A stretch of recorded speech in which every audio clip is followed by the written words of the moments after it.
Bonjour, c'est Émilie et aujourd'hui je viens vous parler des énergies de la prochaine pleine lune qui aura lieu le 24 février à 12h30.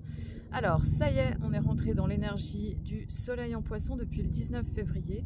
On est rentré dans cette énergie d'eau mutable en lien avec Neptune et Jupiter, qui est une dissolution de tout le cycle qu'on a commencé depuis l'équinoxe de printemps de 2023. Donc là, on est vraiment sur la dernière partie de l'année, sur vraiment la purification, le nettoyage émotionnel, hein, parce qu'on est dans de l'eau, eau féminine.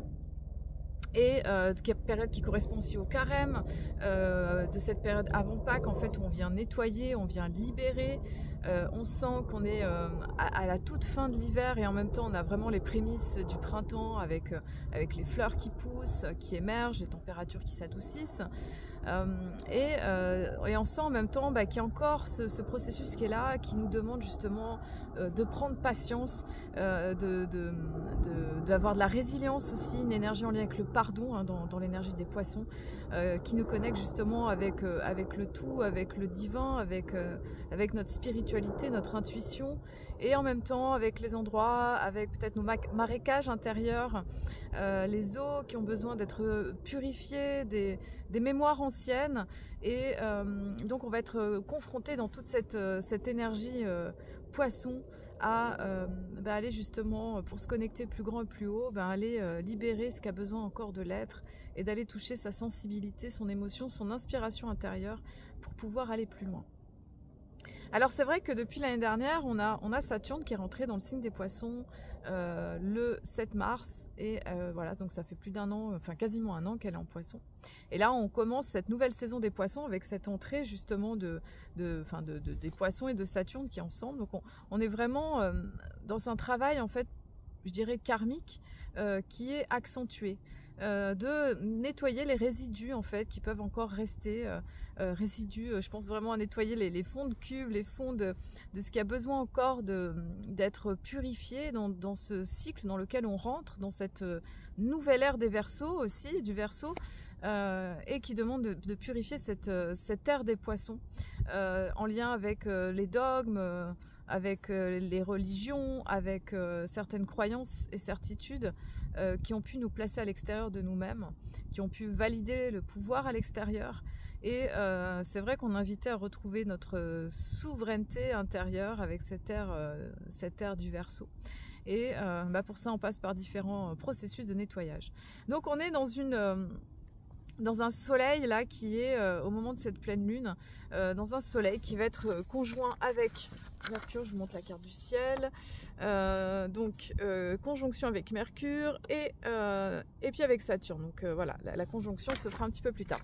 Donc en tout cas avec Mercure en Poisson, qui rentre le 23 février, donc c'est un Mercure qui va être en chute, hein, qui est pas une position facilement la plus adéquate pour Mercure qui aime bien la Vierge, qui aime bien le Gémeaux, qui aime bien un esprit synthétique et plutôt clair. Mercure Poisson est plutôt dans une forme d'intuition et de fulgurance au niveau de l'instinct et du ressenti. Et en même temps, ça peut donner un petit côté un peu brouillon dans les pensées. Donc ça va demander de mettre beaucoup de clarté en fait dans nos idées, dans nos relations, dans notre communication. Surtout que Saturne n'est pas très loin, hein. Saturne est donc dans ce degré-là, à peu près à 9 degrés. Le soleil rejoindra Saturne d'ailleurs le 29 février, donc à la fin du mois. Donc on est vraiment dans un processus là qui nous demande d'élaguer, de purifier, de libérer en fait, et de préciser sa pensée, parce que en face, voilà, comme on est à une pleine lune, hein, donc pleine lune c'est on a un axe comme ça qui se dessine, et l'axe Poisson Vierge. Alors c'est intéressant parce que ces deux signes, ils ont en commun tous les deux le sens du service. Le service à la vie, le service aux autres, le fait de vouloir aider et de contribuer, mais chacun d'une façon très différente. La Vierge, signe de terre, elle est en lien avec Mercure, donc elle est synthétique, elle est pratique, elle est pragmatique, elle a le don de l'organisation et de l'efficacité, et de la pureté aussi, hein. Chez la Vierge, il y a cette énergie de la pureté, de la purification de notre monde. La Lune en Vierge, elle est pragmatique, hein. Elle est très pragmatique, et elle nous invite justement à faire la balance avec cette énergie Poisson qui pourrait des fois être tellement métaphysique et détachée de ce monde, presque immatériel, matériel, eh bien la lune en Vierge elle va nous demander aussi de ramener les choses dans du concret, d'avoir une vision aussi rationnelle, de faire la balance entre ces deux polarités qui vont être exacerbées au moment de cette pleine lune, voilà, qui va demander justement de rester aussi assez rationnel, d'avoir un focus sur les chiffres, sur la compta, sur les choses purement administratives ou la réalité tout simplement, et plutôt que de s'embarquer dans des chimères illusoires, dans le chant des sirènes, parce que les poissons ça peut donner aussi cette tendance du chant des sirènes. Mais comme il y a Saturne qui est là, il y a une espèce d'obligation finalement de discerner en fait le chant des sirènes et de pouvoir de distinguer justement quelles sont les illusions, de pouvoir les voir pour justement vraiment avancer concrètement et sereinement dans cette période qui est, je dirais quand même assez chamboulée, assez chamboulante aussi. Alors on a aussi toutes les énergies qui sont en lien avec le Verseau. Alors j'en ai déjà parlé dans ma précédente vidéo, donc l'entrée de Pluton en Verseau le 20 janvier, ça voilà, on en a beaucoup parlé. Mars en Verseau qui est rentré le 14 février, le jour de la Saint-Valentin, très intéressant, et Vénus qui a suivi le 17 février. Donc voilà, donc là on a eu, on est encore, hein, mais on va dire qu'on a passé la plus grosse vague, mais cette entrée justement de Mars et Pluton, donc ces énergies qui peuvent être en lien avec une forme d'agressivité, avec un côté combatif, avec l'énergie de la colère, qui peut être forte aussi, hein. En plus on est dans l'énergie du printemps, médecine chinoise qui travaille l'énergie du foie, qui peut inviter justement à se positionner d'une manière un petit peu yang des fois. Et là, ça nous invite à discerner justement les prises de position dans ce qui n'est pas toujours juste, égalitaire. C'est vraiment, dans cette ère du Verseau, on nous demande de retrouver cette équanimité entre tous les êtres, tous les plans, de retrouver vraiment cette coopération entre les différents règnes, les différentes classes, entre hommes, entre femmes, entre hommes et femmes, je veux dire, les humains, les animaux, enfin voilà, tous les plans, toutes les choses demandent à être rééquilibrées profondément.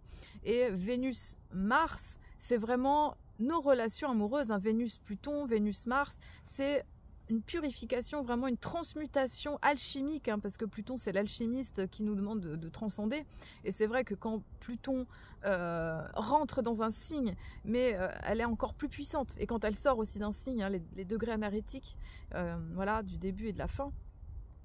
Donc on est vraiment dans des énergies qui nous demandent d'intégrer finalement le nouveau, mais pour ça l'ancien doit être purifié pour qu'on puisse passer le nouveau cap, et c'est fondamental. Donc c'est pour ça que c'est aussi puissant, et je me plais à observer autour de moi que on travaille tous plus ou moins des situations en lien avec nos relations, que ce soit des séparations ou des personnes qui se mettent ensemble, ou des remises en question par rapport à des situations familiales, ou par rapport à des liens, je sais pas, professionnels.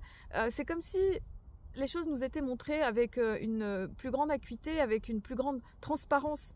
Et ça demande d'avoir le courage de regarder et d'aller, voilà, je dirais guérir, hein. Donc aussi guérir est un des maîtres mots de cette lunaison.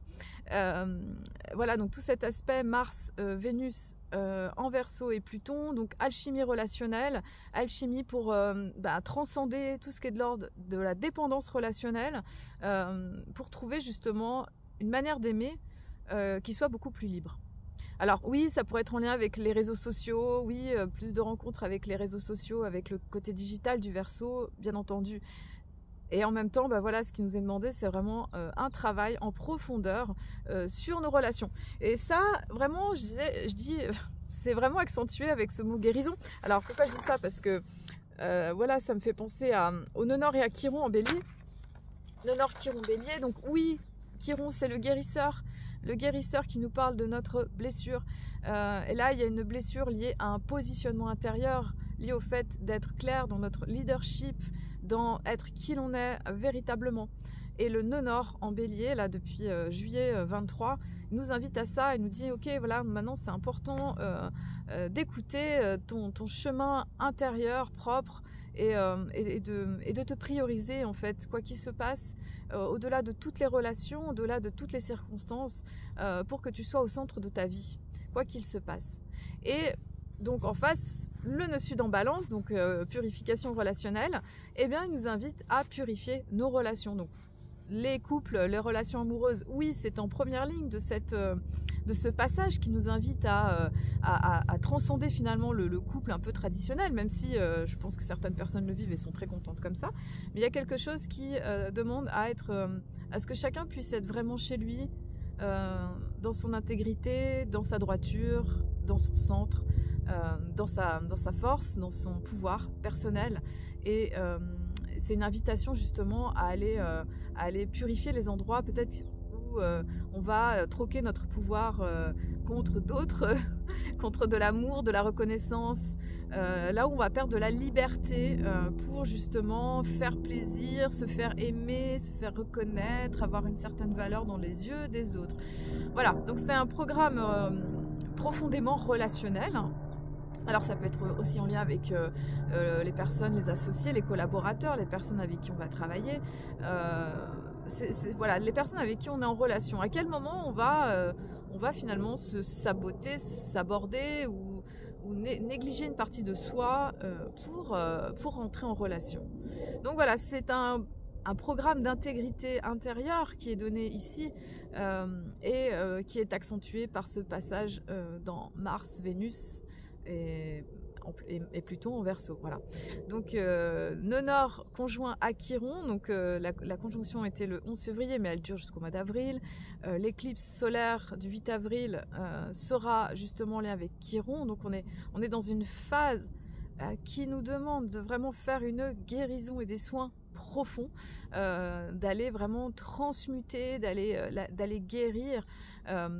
Donc voilà, ça c'est en astrologie, mais au-delà, hein, c'est vraiment cette traversée qu'on fait sur la Terre actuellement avec cette montée vibratoire et qui nécessite quelque part de profondément laisser les schémas anciens de notre enfance, peut-être en lien avec le transgénérationnel, la famille, les parents, la lignée, ou encore avec le karma, les vies antérieures, le karma aussi en lien avec la société, en fait, tout ce que notre monde, tout ça, tout ce qu'on a pu vivre, pour qu'on puisse vivre vraiment une transformation intérieure pour s'ajuster à ces vibrations qui montent.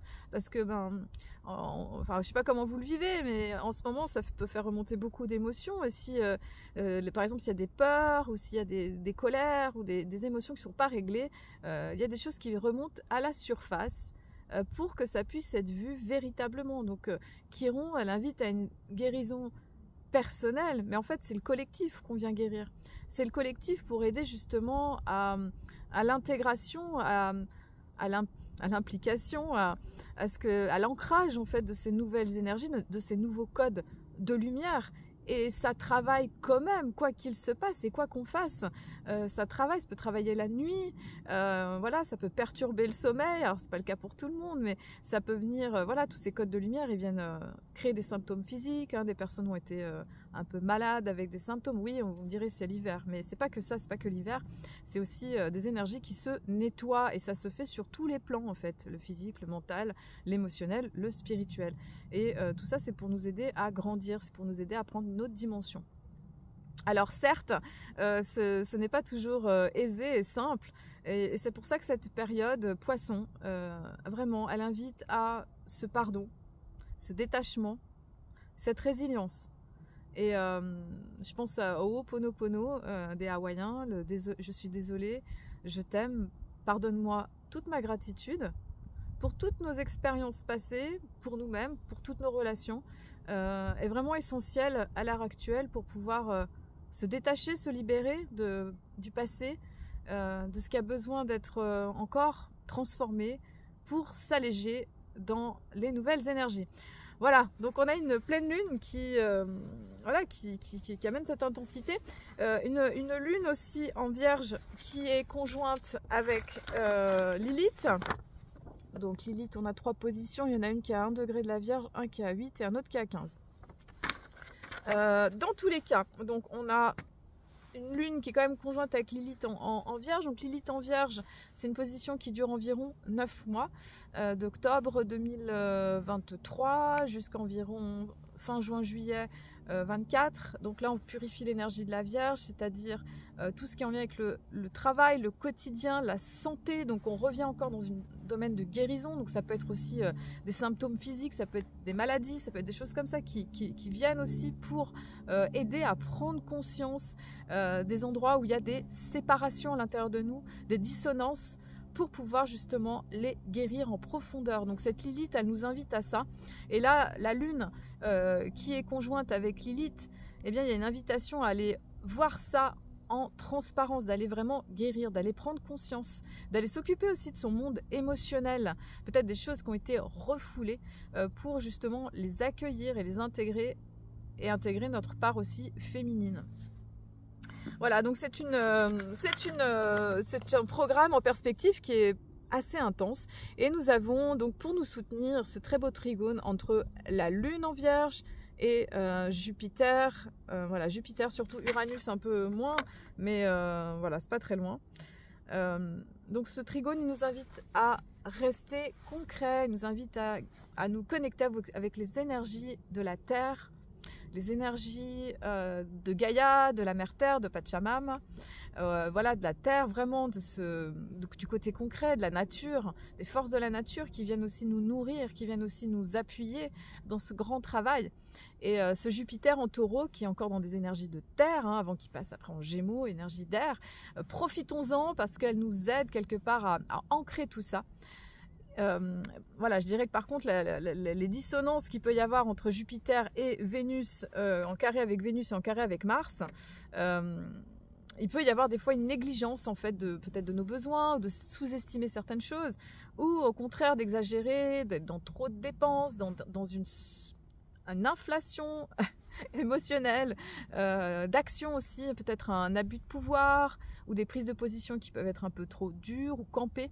Ça nous invite à décristalliser, ça nous invite à nous détacher, hein. Il y a vraiment ce processus aussi, hein. Donc le Taureau il est intéressant pour l'énergie d'ancrage, hein, qui l'amène avec la Lune en Vierge, hein, ancrage, stabilité, se poser sur les choses qui nous stabilisent, qui nous confortent, qui nous sécurisent, qui sont concrètes, pragmatiques, qui amènent une force de terre, une force d'ancrage en nous. Donc ça va être quelque chose qui va nous assurer, qui va nous faire du bien. Et en même temps, eh bien, ça va demander, hein, il y a ce nouveau monde, hein, qui s'installe avec l'énergie du Verseau, mais pour ça, le nouveau monde, il a besoin de purifier l'ancien. Et ça va demander aussi de se détacher, peut-être d'habitudes, des habitudes néfastes, de confort et de sécurité illusoires, en fait, qui peuvent être aussi... qui peuvent freiner et qui peuvent empêcher la croissance et l'évolution. Voilà, donc on est dans un travail en perspective assez profond, je dirais, de nettoyage, de libération du karma, qui nous invite à regarder finalement notre quotidien, notre santé, nos émotions, d'avoir vraiment un focus finalement sur qu'est-ce qu'on manifeste au quotidien dans notre vie de tous les jours. Je sais pas, l'argent qu'on manifeste, les relations qu'on manifeste, qu'est-ce qu'on traverse, qu'est-ce qu'on vit réellement, au regard de ça, de pouvoir venir transformer avec l'énergie de Chiron, du nœud nord bélier, venir transformer ce qui a encore besoin d'être. Alors oui, ça demande de l'énergie, c'est une période qui demande d'avoir de la patience aussi, hein, de pouvoir terminer cette énergie d'hiver, cette énergie mutable, hein, qui nous parle de transition, de saison aussi, hein, entre l'hiver et le printemps, et des fois c'est pas toujours confortable, et en même temps d'avoir la patience d'être encore dans une énergie intérieure, parce que c'est vrai que les poissons sont une énergie d'eau qui nous invite à nous connecter encore avec notre monde intérieur, avec notre méditation, avec notre spiritualité, avec ce qui va nous guider, avec ce qui va nous aider à aller plus loin, pour pouvoir justement à la fois s'ancrer et en même temps, dès qu'on a un bon ancrage, pouvoir se détacher aussi de ce qui a besoin de l'être. Voilà, j'ai fait le tour de cette pleine lune assez intense. Alors, pour vous annoncer, donc le 22 mars, avec Myriam Montavi, nous allons proposer des constellations astrologiques avec les baguettes coudées. Donc, c'est une association où moi je vais proposer le thème astral, votre thème astral, et puis à partir de ça, avec une intention, Myriam, elle va travailler avec ses baguettes et on va pouvoir débloquer, travailler des situations pour justement amener des guérisons en lien justement avec comment notre thème vient nous parler personnellement et qu'est-ce que ça vient dire de nous et comment justement on peut potentialiser l'énergie, surtout au moment du printemps, parce que là on sera rentré tout juste dans le printemps. Le 25 mars, avec Amélie Chenot, on vous propose Luna Project, donc à Évire, en présentiel. Bon, pour ceux qui veulent se connecter en Zoom, je pense que ça peut être possible aussi. Donc c'est l'association du journal créatif qui est une traversée de notre monde créatif, mais aussi de notre monde intérieur, pour se connecter justement avec son soi, ses émotions, notre fil intérieur. Et moi je vous propose aussi une lecture astrologique personnalisée en lien avec les énergies du moment, qui sera la pleine lune et première éclipse de la saison. Voilà, éclipse de pleine lune, Bélier Balance, donc ça va être encore intense, notre chapitre qui arrive, mais c'est pas le même que celui-là. Donc voilà, on vous propose ça le 25 mars.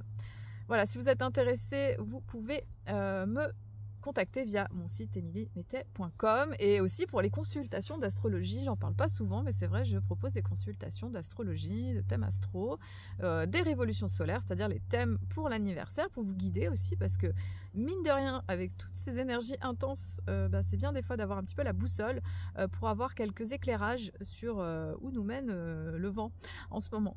Voilà, bon, je vous souhaite une très belle pleine lune, prenez soin de vous, beaucoup de douceur, et je vous dis à très bientôt.